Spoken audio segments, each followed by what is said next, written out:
Halo wararak kabeh, kali ini Mawar mau membahas film bergenre techno thriller yang berjudul Who Am I? Cerita di film ini berfokus pada seorang hacker yang memperlihatkan aksi jeniusnya di dunia darknet.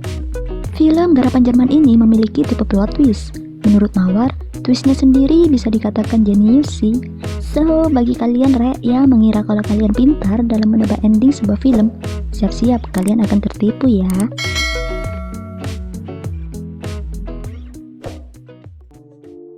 Film diawali dengan seorang hacker dari Berlin bernama asli Benjamin Engel yang menggunakan identitas hackernya sebagai Who Am I sedang duduk di ruang interogasi. Dia datang ke kantor Europol dan mengaku kepada ketua divisi cyber yaitu Anne kalau dia memiliki informasi tentang Friends, yang mana merupakan target incaran Europol selama 3 tahun belakangan ini. Friends ini adalah sekelompok hacker yang berjumlahkan 4 orang, terhubung langsung dengan Rusia Cyber Mafia. 3 nama anggotanya telah diketahui nih, yaitu Sekdet, Robot, dan Krypton. Sedangkan yang satunya lagi belum diketahui. Es ist Teil der Russian Cyber Mafia. Das erbeutete Datenmaterial wird in sogenannten Darknets verkauft. Oke, kembali lagi ke Benjamin ya. Benjamin memulai ceritanya kepada Anne. Dia bercerita sejak kecil selalu ingin menjadi superhero, melakukan hal-hal yang orang lain tidak bisa lakukan. Namun di kehidupannya, dia selalu dijauhi teman-temannya. Sehingga Benjamin menganggap dirinya sendiri memiliki superpower, yaitu tak terlihat. Dengan tanda kutip, tak dianggap ya. Selain itu juga dia tumbuh tanpa orang tua, yang ada hanya seorang nenek. Menurutnya, meretas itu seperti sulap, sama-sama menipu orang lain. Bei beiden geht es darum, andere zu täuschen. Benjamin mengatakan bahwa dirinya mempelajari programming sejak umur 14 tahun. Disinilah untuk pertama kalinya Benjamin merasa memiliki keahlian. Dia merasa pecundang saat di dunia nyata, dianggap orang aneh lah, apalah. Namun saat di dunia darknet, dia merasa dianggap. Di dunia peretasan, Benjamin mempunyai superhero yang dikenal sebagai MRX. Nah, MRX ini idolanya para hacker. Unter den Hackern. Ich wollte so sein wie er. MRX memiliki 3 aturan, yaitu tidak ada sistem yang aman. Kedua, incarlah sesuatu yang mustahil. Dan yang ketiga, bersenang-senanglah di dunia maya maupun nyata. Benjamin mengatakan alasannya kenapa semua bisa terjadi sampai ada di ruang interogasi tersebut, yaitu berawal dari Mary, seorang wanita cantik yang ia sukai sejak di bangku sekolah. Dia bercerita kepada Anne bahwa di suatu hari saat dia bekerja sebagai pengantar pizza, dia bertemu dengan Mary. Paradise Pizza, das Ende des Regenbogens. Di sana dia mendengar Mary memiliki masalah soal ujian, dan Benjamin pun memutuskan untuk membantunya sebagai superhero nih ceritanya, dengan harapan Mary akan menyukainya. Malam hari, Benjamin pergi ke kampus untuk meretas dan mendownload soal ujian yang diperlukan oleh Mary. Namun aksinya tertangkap oleh security. Was machen Sie da? Dan dihukum hanya melakukan 50 jam pelayanan 50 masyarakat. Sozialstunden. Machen Sie was aus Ihrem Leben. Ketika Benjamin melakukan hukuman pelayanan masyarakat, dia bertemu dengan seseorang yang bernama Max. Ternyata Max juga tertarik dalam dunia peretasan. Max pula sangat mengidolakan MRX nih. Karena dirasa memiliki kesamaan, Max pun mengundang Benjamin pergi ke pesta.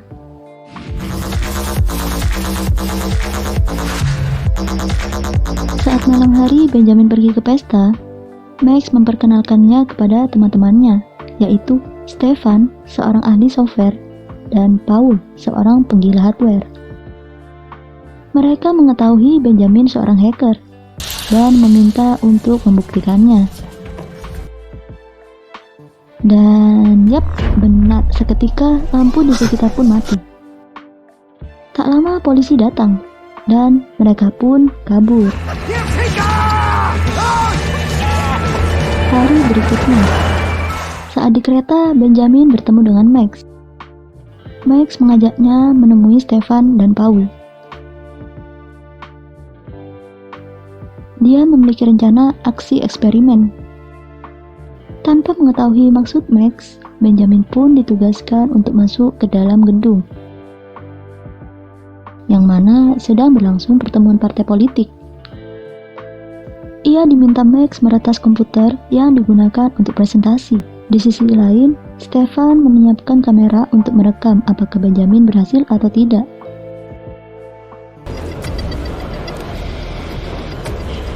Dan yep, dia berhasil mengganti presentasi dengan video konyol seperti ini.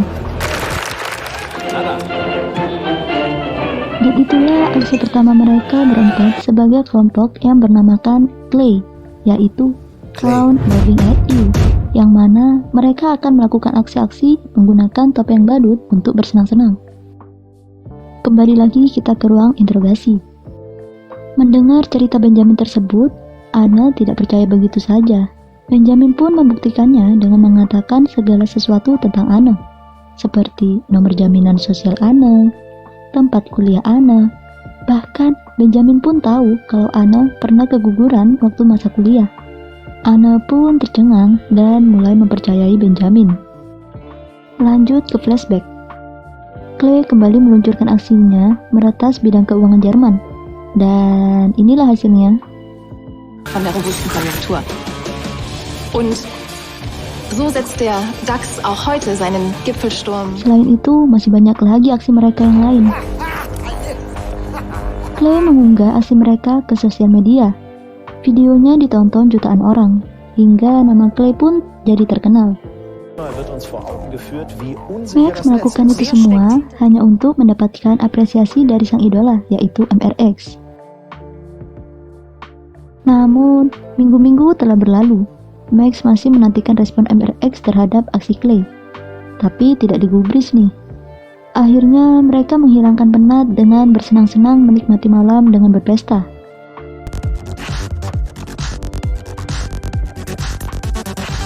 Setelah itu, Benjamin pergi menemui Mary. Dan mereka berbincang-bincang tentang ujian yang dihadapi Mary waktu itu. Di tengah perbincangan, Benjamin memberanikan diri untuk mencium Mary. Namun,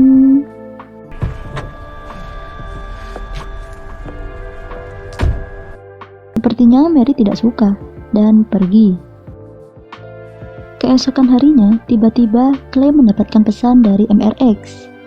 MRX mengirimkan dokumen yang di dalamnya ia mengatakan bahwa Clay bukanlah kelompok besar dan tidak membahayakan.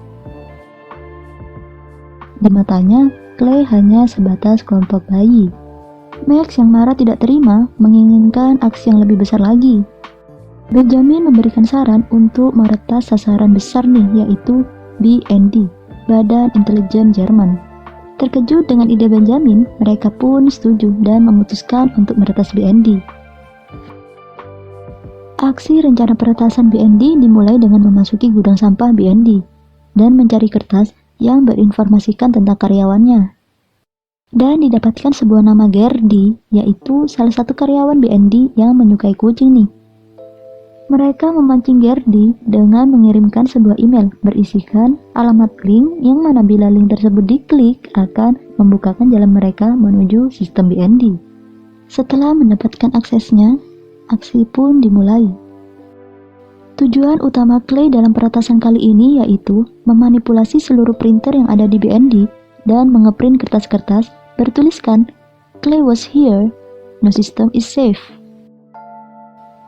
Mereka mempersiapkan segala macam sesuatunya, mematikan listrik, menghapus CCTV, dan saatnya Benjamin meretas server utama. Setelah Benjamin selesai dengan tugasnya, rupanya dia mengingat sesuatu. Apakah yang akan dilakukan Benjamin?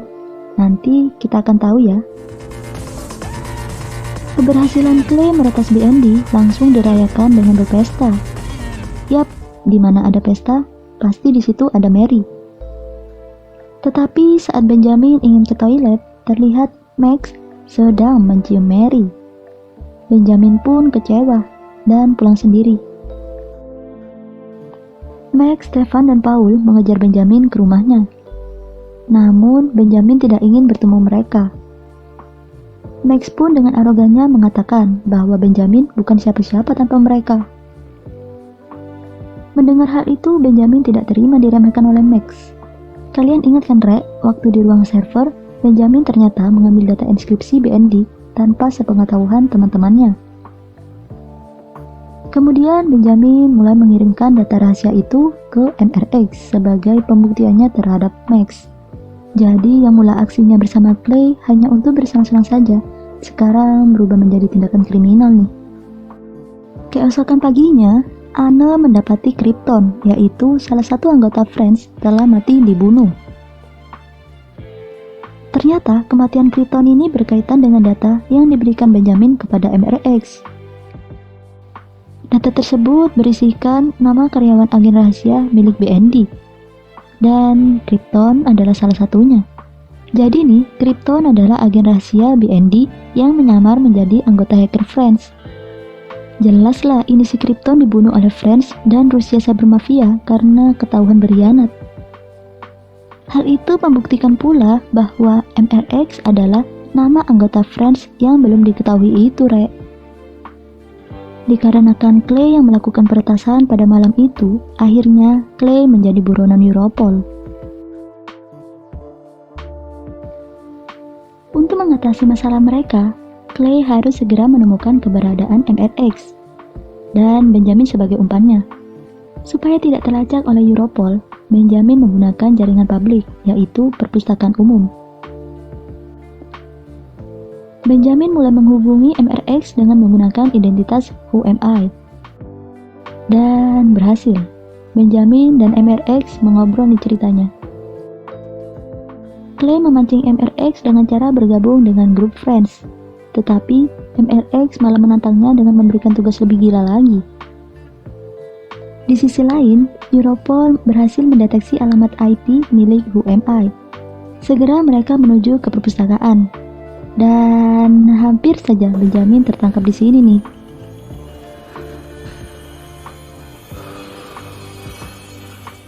Benjamin menceritakan tugas apa yang didapatkan oleh MRX kepada Anne.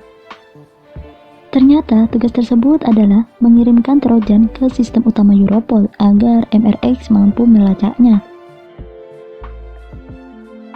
Namun tujuan Benjamin melaporkannya kepada Anne dan menceritakan semuanya adalah untuk membuktikan bahwa Clay bukanlah pembunuh Krypton, melainkan MRX.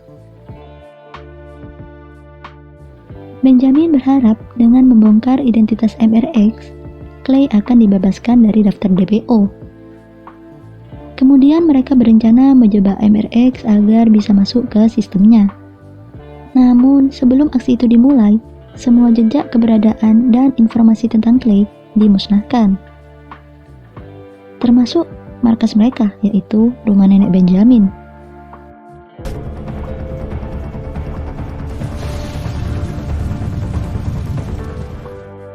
Selanjutnya, Clay menuju Europol yang berada di Den Haag. Dengan penjagaan super ketat, beberapa cara mereka pun lakukan. Bahkan dengan memasuki saluran pembuangan, mana tangannya Max sempat tertusuk paku pula. Tapi tetap saja mereka gagal. Akhirnya mereka kembali ke hotel. Di tengah malam, Benjamin yang tidak bisa tidur akhirnya memutuskan pergi ke Europol sendirian.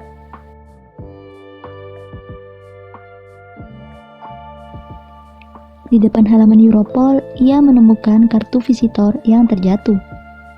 Lalu ia pun mencoba masuk dengan berpura-pura sebagai pelajar yang kehilangan dompetnya di kantin. Awalnya ditolak. Tapi karena kasihan dengan Benjamin, satpam memperbolehkannya masuk dalam waktu 2 menit saja. Benjamin memasuki kantin dan memasang alat jaringan tiruan di bawah meja. Jika seseorang karyawan menggunakan jaringan tersebut, Benjamin dapat mengakses komputer mereka dan lanjut mengakses server Europol. MRX hatte uns einen Zugangscode für ein Darknet gegeben. MRX pun memberikan kode menuju Darknet, di mana transaksi Trojan itu berlangsung. Bila Trojan yang sudah direkayasa berada di tangan MRX, identitasnya akan segera ketahuan nih. Namun MRX yang pintar mengetahui trik Benjamin. Dan tertangkaplah wajah dan lokasi di balik identitas Who Am I. Ternyata kode yang MRX berikan kepada Benjamin adalah sebuah IP transmitter. Para mafia Rusia pun mengejar Benjamin. Tapi untungnya Benjamin berhasil kabur.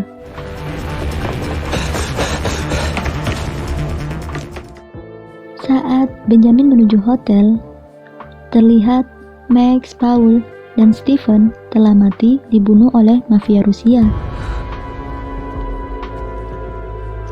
Dan begitulah cerita yang Benjamin ceritakan kepada Anne. Sekarang yang Benjamin inginkan hanyalah bebas menggunakan identitas baru. Bila dia bisa membongkar siapa MRX, dia akan mendapatkan perlindungan saksi. Benjamin mempunyai rencana menggunakan trik sulap dalam menjebak MRX. Jadi, rencana Benjamin ini adalah dengan memasuki darknet dengan berpura-pura sebagai MRX dan menyebarkan kebohongan tentang MRX yang seorang penipu. MRX yang tidak terima akhirnya menggunakan IP transmitter yang disiapkan Benjamin untuk menjebaknya.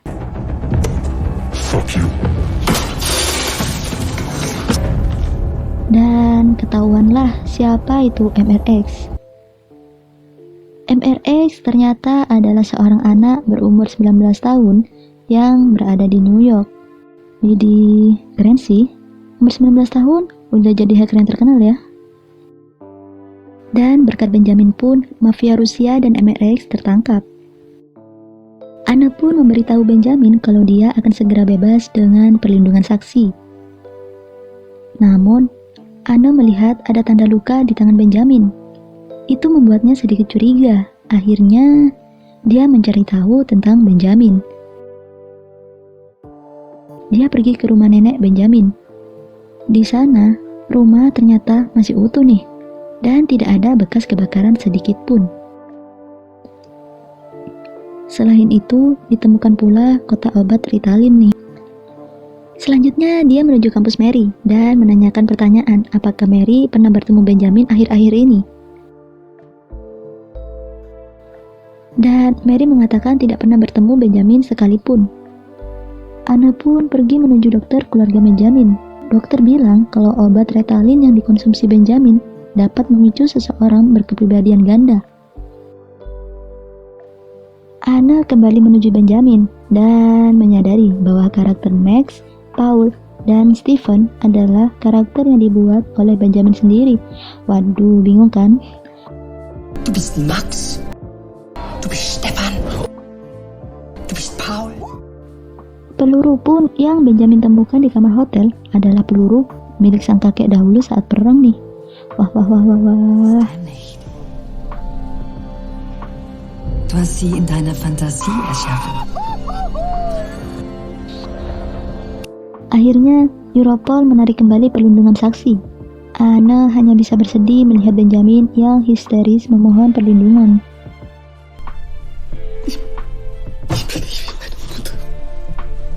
Ketika Benjamin akan dibawa ke pengadilan, Anne pun diam-diam membantunya. Benjamin diberikan kesempatan untuk mengubah identitasnya di ruang server.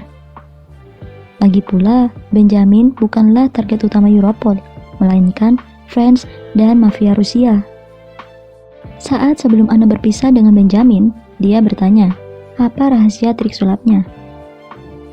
Benjamin pun menunjukkannya, yaitu dengan menyembunyikan 3 dadu di tangan satunya.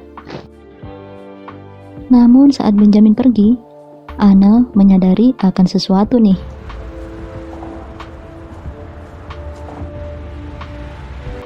Mesin pun memperlihatkan Benjamin dengan rambut barunya berada di atas kapal. Yap, bersama Mary, Max, Paul, dan Stephen. Ternyata, kalau kalian ingat ya Rek, dadu yang dipakai Benjamin sebetulnya adalah kode. Itu adalah perumpamaannya tentang dia, Max, Paul, dan Stephen. 4 jumlah dadu adalah jumlah anggota Clay, dan 3 dadu yang ia sembunyikan adalah Max, Stephen, dan Paul. Wah, keren sih ini Benjamin. Jadi sebenarnya, semua cerita Benjamin itu benar terjadi, Rek. Namun mereka melakukan trik rekayasa sosial kepada Anne. Scene memperlihatkan kembali kejadian di hotel. Wo warst du? Die haben meinen Rechner. Die wissen, wer ich bin. Ihr müsst ja abhauen alle. Mereka membuat strategi dengan menjadikan Benjamin seorang berkepribadian ganda. Karena perlindungan saksi akan menolak orang berkepribadian ganda. Bahkan Benjamin rela memaku tangannya sendiri demi menipu Anne. Dan ingat Rek, pada saat Benjamin mengganti identitasnya di ruang server, ternyata dia bukan mengganti identitasnya, melainkan menghapusnya. Dengan strategi meyakinkan kepada Anne bahwa Max, Paul, dan Steven hanya karakter karangannya saja, mereka pun bisa terbebas dari Europol.